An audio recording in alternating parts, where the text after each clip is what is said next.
நடிகன் என்பவன் இப்படித்தான் இருக்க வேண்டும் என்கிற இலக்கணத்தை உடைத்தெறிந்த மாமனிதன் மதராஸ் ராஜகோபாலன் ராதாகிருஷ்ணன் என்கிற எம்.ஆர். ராதா. கரகரப்பான குரலுக்கு சொந்தக்காரரான இவர் போன்ற ஒரு அறிவார்ந்த பகுத்தறிவாதியை தமிழ் சினிமா உலகம் இதுவரை கண்டதில்லை.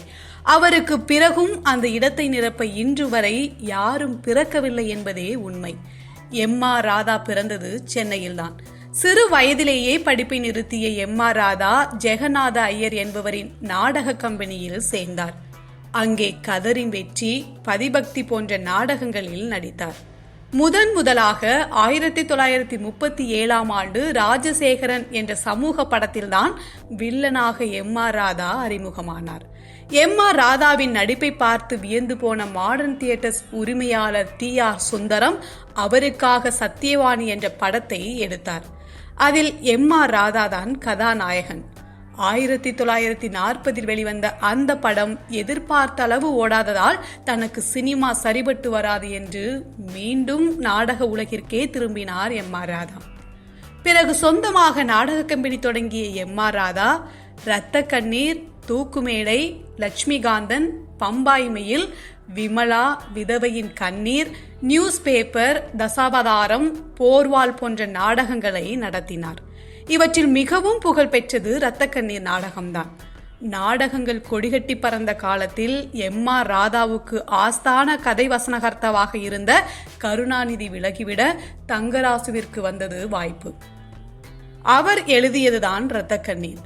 1949 பொங்கல் அன்று திருச்சியில் அரங்கேறிய நாடகம் பிறகு 3500 தடவைகளுக்கு மேல் மேடையேற்றப்பட்டு பலத்த வரவேற்பு பெற்றது. இன்றைக்கும் சிந்தித்து பார்க்க முடியாத ஒன் லைனர். பொண்டாட்டியை விட்டுட்டு தாசி பின்னாடி போனவன் நோய் வந்து வாடி கிளைமேக்ஸ்ல தன் நண்பனையும் பொண்டாட்டியையும் சேர்த்து வைக்கிற கதை. 67 வருடங்களுக்கு முன்னரே மறுமணத்தை வலியுறுத்திய கிளைமேக்ஸ். தமிழகம் மட்டுமல்லாமல் சிங்கப்பூர், மலேசியா, பர்மா, இலங்கை என்று சென்ற இடமெல்லாம் எம்.ஆர். ராதாவின் அசால்ட்டான நடிப்பாலும் தங்கராசுவின் வசனங்களாலும் பெரும் வெற்றி பெற்றது. நாடகத்தை பார்த்த இரட்டை இயக்குநர்களான கிருஷ்ணன், பஞ்சு இதை முழுநீள திரைப்படமாக்க எண்ணினார்கள். பராசக்தி படம் தயாரித்த நேஷனல் பிக்சர்ஸால் தயாரிக்கப்பட்டு 1954 வெளியான இரத்த கண்ணீர் படம் இன்றும் தமிழ் சினிமாவின் மணிமகுடங்களில் ஒரு வைரக்கல்லாக ஜொலித்துக் கொண்டிருக்கிறது. படத்தின் முழு கதை என்று பார்த்தால் வெளிநாட்டில் படித்துவிட்டு திரும்பிய பணக்கார வீட்டு மாப்பிள்ளை மோகன் இந்திய சூழலை வெறுக்கிறான். கலை என்ற பெயரில் விபச்சாரம் செய்யும் காந்தா என்ற ஆட்டக்காரியை நேசிக்கிறான். திருமணம் செய்து வைத்தால் திருந்து விடுவான் என்று எண்ணி அவனது தாயார் திருமணம் செய்து வைக்கிறார். அப்போதும் அவன் திருந்தவில்லை. மனைவி சந்திரா, நண்பன் பாலு இவர்களின் பேச்சை சிறிதும் கேட்பதில்லை. தான் செய்வதே சரி என்று ஒற்றை காலில் நின்று தாண்டவமாடுகிறான். கடைசியில் சொத்துக்களை எல்லாம் இழந்து குணப்படுத்த முடியாத வியாதியையும் பரிசாக பெற்றுக்கொண்டு காந்தா வீட்டை விட்டு துரத்தப்படுகிறான். பின் ஒரு சூழ்நிலையில் மின்னலால் கண்களையும் இழந்து பிச்சைக்காரனாகிறான். ஒருபுறம் இவனை மனைவியும் நண்பனும் தேடிக்கொண்டிருக்கிறார்கள். மறுபுறம் அவனை துரத்திவிட்ட காந்தாவோ இப்போது வேறு ஒரு சீமானை பிடித்துக் கொள்கிறான். பிச்சைக்காரனான மோகன் எதேச்சையாக யாரென்று அறியாமலேயே மனைவியிடம் பிச்சை வாங்கி சாப்பிடுகிறான். பின் விஷயம் அறிந்து தன்னுடைய வாழ்வை தானே சீரழித்துக் கொண்டதால் நண்பனையும் தனது மனைவியையும் இல்லற பந்தத்தில் சேர்த்து வைத்து விடுகிறான். இந்த கதையை மக்கள் ஏற்றுக்கொள்வார்களா?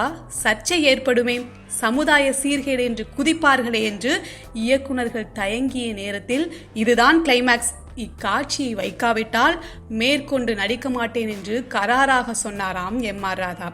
இப்பிரச்சனையால் சில மாதங்கள் படப்பிடிப்பு கூட நின்று போனதாம். பின் ராதாவின் விருப்பப்படியே கிளைமேக்ஸ் படமாக்கப்பட்டுள்ளது. இருந்தும் பல பிரச்சனைகளால் 2 ஆண்டுகள் தாமதமாகிய இந்த படம் நவம்பர் 6, 1954 தீபாவளி அன்று வெளியானது. துவக்கத்தில் ரசிகர்களிடம் மிகப்பெரிய வரவேற்பு கிடைக்கவில்லை என்றாலும் மெல்ல மெல்ல இரத்த கண்ணீர் படத்தை மக்கள் விரும்ப ஆரம்பித்தனர். பத்திரிகைகள் பாராட்டின.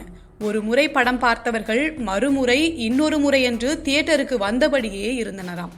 புரட்சிகரமான கிளைமேக்ஸ் முதலில் சலசலப்பை ஏற்படுத்தினாலும் நாளடைவில் அதற்காகவே அப்படம் வெற்றி பெற்றது என்று சொல்லும் அளவுக்கு மாறியது.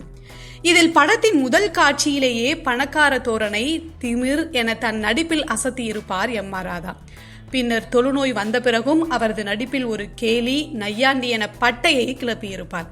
இதில் எம்.ஆர். ராதாவின் நடிப்பு ஒரு பிரம்மாண்டம் என்றால் படத்தின் வசனங்களோ மற்றொரு பிரம்மாண்டம். அவை புரட்சிகரமாகவும் இக்காலத்துக்கு பொருந்தும் விதமாக அமைக்கப்பட்டிருக்கும். அதில் குறிப்பாக அடியே காந்தா என்ற வசனம் அன்று பட்டி தொட்டியெல்லாம் கலக்கியது. அதேபோல் ரோடு போட 3 வருஷமாவது, ஆனா கல்ல கொண்டாந்து 2 பக்கமும் போட்டுடுறானுங்களே என்கிற நக்கல் பேச்சும், ஃபாரின்ல நீராவியில கப்பல் விடுறான், நீங்க நீராவியில புட்டு செஞ்சு வயிற்றுக்குள்ள விடுறீங்களே என்ற டெக்னாலஜி கிண்டலும், ஊருக்கு ஒரு லீடர், அவனவனுக்கு ஒரு கொள்கை, அவனவனுக்கு ஒரு பட்டினி பட்டாளம் போன்ற அரசியல் நையாண்டி வசனங்களும் காலத்தால் என்றும் அழியாதவை. மொத்த படத்தையும் தன்னுடைய நடிப்பாலும் வசனத்தாலும் தூக்கி நிறுத்தினார் எம்.ஆர். ராதா என்று அன்று சொல்லப்பட்டாலும் அவரது கதாபாத்திரத்தை மேலும் மிளிரச் செய்தது இந்த படத்தில் வரும் காந்தா என்னும் கதாபாத்திரமும் தான். இந்த படத்தில் காந்தா கதாபாத்திரத்தில் நடிக்க அறிமுக நடிகையாக ஒப்பந்தமானவர் எம்.என். ராஜம். கிருஷ்ணன் பஞ்சுவுக்கு தெரிந்த பெண்ணான இவர் டி.கே. சண்முகம் நாடகக்குழுவில் நடித்துக் கொண்டிருந்தார். அவருக்கு சினிமா பற்றி எதுவும் தெரியாது. அதே போல நாடகத்துறையில் இருந்தாலும் அவருக்கு எம்.ஆர். ராதாவை பற்றியோ அவரது நடிப்பு பற்றியோ எதுவும் தெரியாதாம். சினிமா வாய்ப்பு கிடைக்கிறதே என்று ஒப்புக்கொண்டாராம் எம்.என். ராஜம். முதல் நாளே ரிஹர்சல் எதுவும் செய்யாமல் நேராக காட்சியை எடுக்க சென்று விட்டனர். நவநாகரிக மோகன் காந்தாவுடன் பூங்காவில் உல்லாசமாக பேசியபடும் வரும் காட்சிதான் முதலில் எடுக்கப்பட்டதாம். ராதாவின் நடிப்பாற்றலை அறிந்திராத ராஜம் மிகவும் இயல்பாக நடித்தாராம். அதுவே இயக்குநர்களுக்கு போதுமானதாகவும் இருந்துள்ளது. ஆனால் எம்.ஆர். ராதா ராஜத்தை அழைத்து, நீ காந்தா கேரக்டரில் நல்லா நடிக்கணும், இது உனக்கு ரொம்ப நல்ல பேரை வாங்கி தர போற கேரக்டர், நான் கஷ்டப்பட்டு நடிச்சு நீ பேசாம இருந்தா என்ன இவர் இந்த அளவுக்கு நடிக்கிறாரு, இந்த பொண்ணு நடிக்கவே இல்லைன்னு சொல்லுவாங்க ஆடியன்ஸ், அதனால நீ எனக்கு சமமா நடிக்கணும், இந்த படத்தில் ஒவ்வொரு காட்சியிலும் ராதாவா ராஜமான்னு மக்கள் பேசணும் என்று கூறினாராம். அவர் கூறியதற்கு பயந்தபடியே தலையாட்டினாராம் ராஜம். இது போல தொடர்ந்து பல காட்சிகளில் ராதாவின் அறிவுரைகளை கேட்டபடியே நடித்து வந்தாராம் ராஜம். தொடர்ந்து எம்.ஆர். ராதாவின் அறிவுரையோடு நடித்து வந்த சில தினங்களிலேயே மோகனை காந்தா படியிலிருந்து எட்டி உதைக்கும் காட்சி படமாக்கப்பட்டதாம்.